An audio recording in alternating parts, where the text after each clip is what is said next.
Bonjour à tous et bienvenue dans les Minutes Marché de Generali Investments Europe. Comme chaque mois, nous retrouvons Marc Faber pour un point sur l'actualité des marchés financiers. Marc, bonjour. Bonjour Isor. Mais auparavant, je vous propose un rapide coup d'œil sur ces dernières semaines. Le mois de juillet aura été un bon cru pour les marchés actions avec deux nouveaux records sur le Dow Jones. Quant au CAC 40, il est revenu flirter avec les 4000 points. Alors d'où vient cette embellie? Eh bien principalement d'un assouplissement des discours des patrons des banques centrales. En début de mois, la BCE, la Banque Centrale Européenne, a annoncé qu'elle maintiendrait une politique accommodante. Elle n'exclut pas non plus d'abaisser un peu plus ses taux.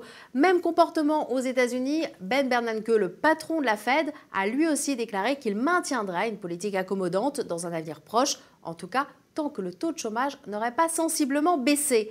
Des perspectives qui ont soulagé les investisseurs. Et ces derniers, désormais apaisés, se sont même remis à accueillir positivement les données macroéconomiques encourageantes pour la croissance, notamment les indices d'activité meilleurs que prévu de part et d'autre de l'Atlantique.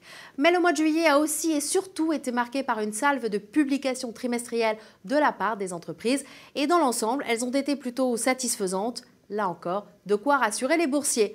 Pour conclure, un rapide coup d'œil sur l'échange avec un billet vert affaibli. Résultat, fin juillet, l'euro se situait non loin de 1,33 $. Et maintenant, retrouvons Marc Faber. Marc, alors en général, on s'attend au pire pendant l'été, mais pour l'instant, ça se passe plutôt bien. Alors, ça se passe beaucoup mieux que prévu, c'est vrai, tout simplement parce que les banques centrales ont calmé le jeu. Souvenons-nous, en juin, les propos étaient un tout petit peu délicats et mal interprétés par les marchés financiers. En juillet, les banques centrales ont fait un peu marche arrière, ce qui fait que la situation se présente d'une manière beaucoup plus favorable que ce qu'on pouvait croire. On a aussi eu beaucoup de publications d'entreprises. Là, le bilan est plutôt positif? Alors, globalement, oui. Les entreprises ont des bons résultats. Il faut bien voir que ces résultats servent d'amortisseur, je dirais, à la baisse. Si les résultats ne sont pas bons, le marché se retourne. Si les résultats sont conformes aux attentes ou un peu meilleurs, eh bien, ça permet de poursuivre le mouvement entamé. Mais ce n'est pas pour ça que les marchés vont s'emballer. Alors Marc, est-ce qu'on peut s'attendre à un mois d'août assez calme finalement? J'oserais vous dire oui. Il n'y a pas franchement de raison pour que ce mois d'août soit de mauvais augure.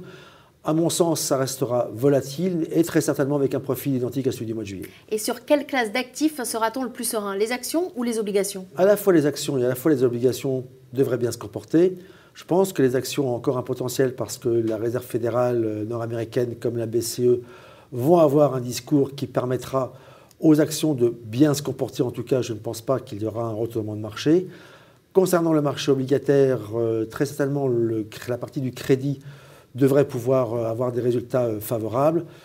Peut-être un tout petit peu de recul sur les obligations gouvernementales, qui là sont très très volatiles et dépendent largement de tout ce qui peut se passer dans divers pays ou sur les devises. Et vos partenaires CGPI, est-ce qu'ils partent en vacances sereins? Alors, ils partent jamais en vacances sereins, c'est normal, ils craignent toujours que les marchés financiers se retournent, ce qui fait qu'ils ont tendance à vouloir arbitrer des actions vers des actifs beaucoup moins risqués. Cette année, c'est un peu moins le cas et je pense qu'ils ont raison. Marc, merci. Merci Isor. Quant à vous, eh bien, je vous remercie de votre attention, je vous souhaite un bon été et je vous donne rendez-vous à la rentrée.